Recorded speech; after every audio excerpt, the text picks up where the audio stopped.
Bueno, amantes del papel, como ya os dije en el primer vídeo, venimos aquí a traeros el papel a internet.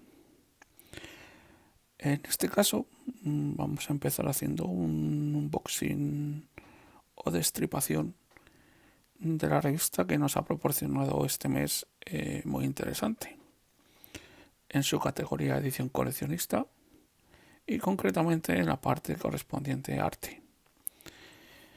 Nos encontramos ante una revista de 192 páginas, como veis, con una portada bastante atractiva. Está bien encuadernada y podéis ver que ilustrada a la perfección. ¿Qué nos vamos a encontrar en esta revista? Pues como podemos ver en su índice, toca prácticamente todas las partes de la vida y obra de Velázquez. ¿Vale? Como efectos de copyright, yo no sé cómo estoy de cubierto. Lo que vamos a hacer es pasar un poco por encima de la revista. ¿Vale? Os iré detallando un poquito lo que he observado en cada momento.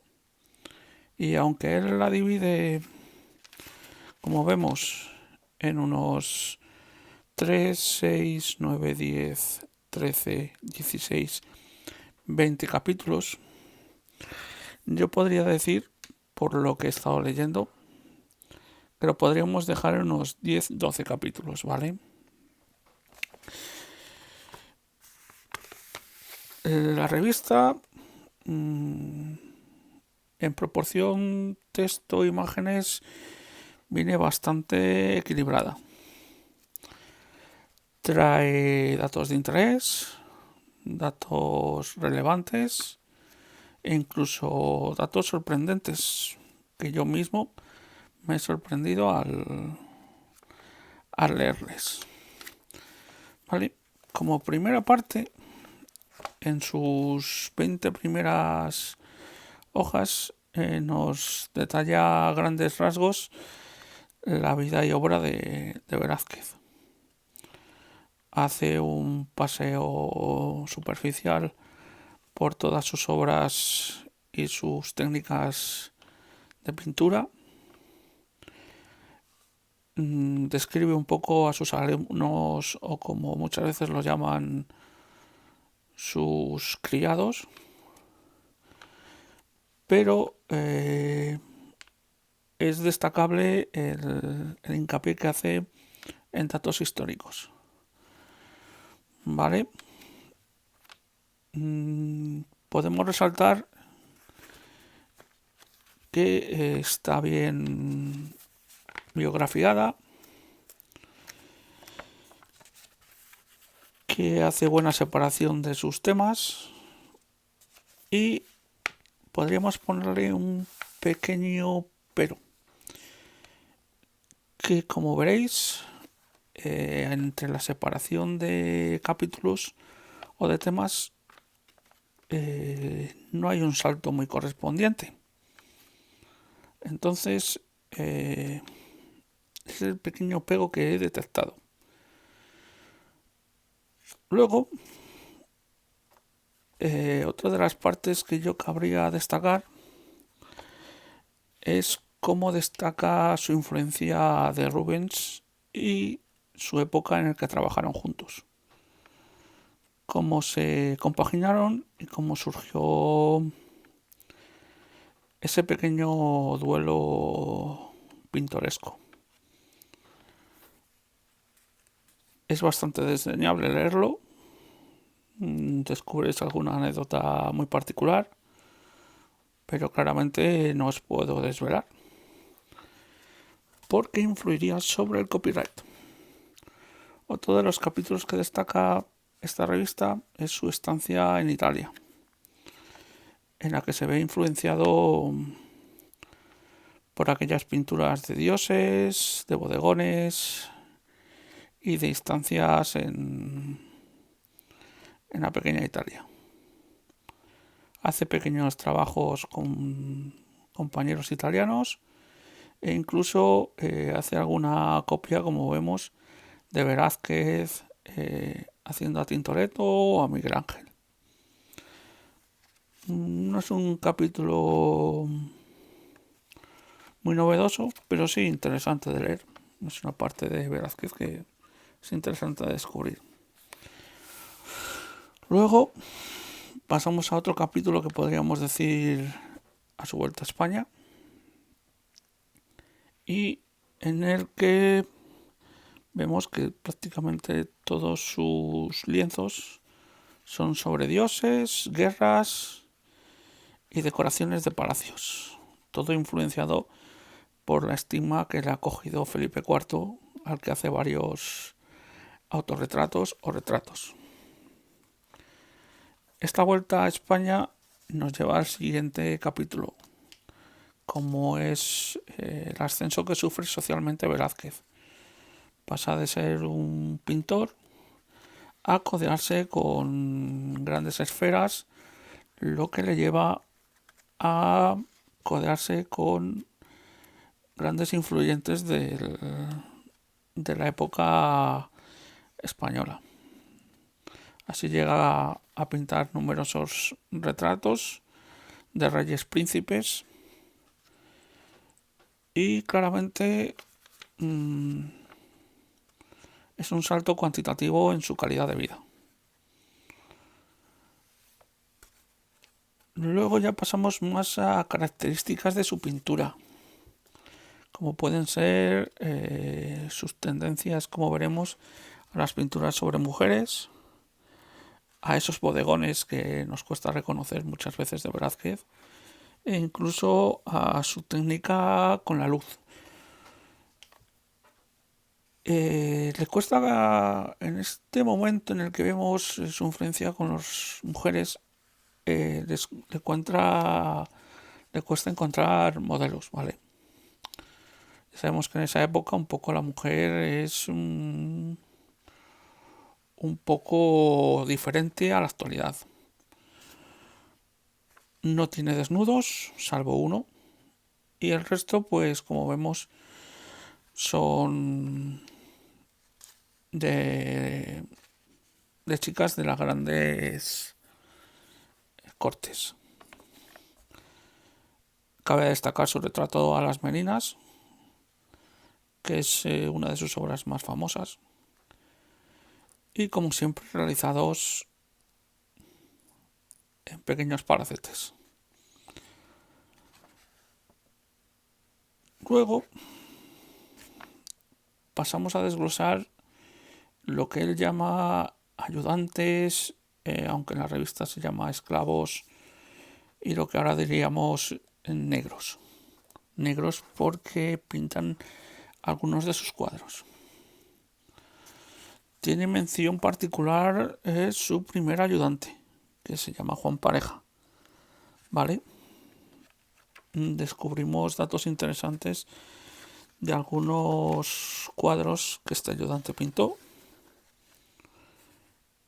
y cómo Velázquez hasta crece como pintor, teniendo a este hombre a las sombras. Se pintan varios retratos de enanos influenciados por sus ayudantes, y luego nos iríamos a su dominio sobre la luz y el naturalismo. Claramente domina su obra sobre la rendición de Breda, ¿vale? Cabe destacar muchas veces sus paisajes y sus cielos tan naturalistas. Hace un enfoque con una luz veneciana y un gran énfasis en detalles naturales, incluso en detalles de animales, y unas perspectivas muy lineales y aéreas. a raíz de este dominio le surgen varios verazqueños que llaman en esta revista. Yo la verdad este apartado no lo conocía y me ha llevado bastante interés. Podríamos destacar dos nombres como destaca la revista, que es Martínez del Mazo y de pareja, y el siguiente, como veremos más adelante, de Palacios de Arcel y Burgos de Mantilla. Claramente son dos capítulos que tengo que leer más detalladamente porque me han llamado la atención. He descubierto obras que yo creía de la mano de Velázquez y resultaban ser de estos dos velazqueños. ¿Podría ser mejor? No lo sé. Pero la verdad me ha sorprendido. Sobre todo también el nombre o apodo que pone a estos personajes en la revista. No lo conocía. A partir de este capítulo rondamos varios apartados, ¿vale? La revista le da un enfoque más moderno, más, como ella dice, la construcción del español. Pero lo que intenta es enfocarse en el papel de la influencia de Velázquez en España. ¿Vale? Vemos que Velázquez influye positivamente en diferentes artes contemporáneos, en algunos bodegones, y como sus lienzos, obras maestras, son dados otro aire más moderno, como estamos viendo en grafitis callejeros. Alguna obra incluso nos dice en la revista que está expuesto en el Museo del Prado. Incluso, como veis, hacen mención a una rivalidad entre Picasso contra Velázquez en el mismo cuadro. Y luego más reseñable es como influencia en el cómic. Esta parte para la juventud yo creo que parece bastante interesante, ya que sería una buena introducción al arte juvenil. Como hacen sus adaptaciones los propios dibujantes incluso del Jueves, como vemos aquí, y cómo se le da un aire incluso moderno y apocalíptico.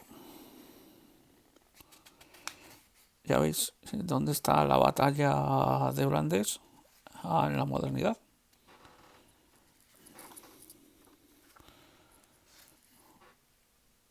Es totalmente interesante este apartado. La verdad me he quedado gratamente sorprendido con este enfoque de la revista hacia la obra de Velázquez. Y sinceramente yo lo destacaría por encima de toda la parte de histórica y anecdótica y cultural, cómo ha influenciado Velázquez en la obra española. Luego, como parte final, nos encontramos con un paseo por todas las obras de Velázquez, ¿vale? Esto sí voy a pasar un poco por encima por el tema derechos de autor, pero como veis, cada obra está analizada con su pequeño texto y su fecha histórica, entonces no hay mucho más. Sinceramente me parece una revista bastante correcta. Su precio en los kioscos es de 9,95 y sinceramente aún podéis encontrarla en nuestras vitrinas. Yo correría a comprarla, sobre todo si fuese un profesor de dibujo o de arte. E incluso si queréis introducir a vuestros hijos en el arte a través de alguien como Velázquez, pues veo una oportunidad bastante interesante. Y hasta aquí ha llegado nuestro análisis. Si queréis más, podéis dirigiros a mi Instagram y elegir cualquier revista. Intentaremos analizarla profundamente. Y os convoco a próximo domingo a suscribiros y a permanecer atentos a las nuevas destripaciones, por así decirlo, o unboxing de nuevas revistas. Así que chicos, no os perdáis el próximo domingo el siguiente vídeo, ¿vale? Y os animo a suscribiros y a dejarme algún comentario sobre el análisis. No os puedo pedir más. Iré mejorando. Va a ser mi primer vídeo, creo que hasta me he alargado bastante. Y no os puedo decir más. Nos vemos, ¿vale? Venga, animaros y salir a comprarla.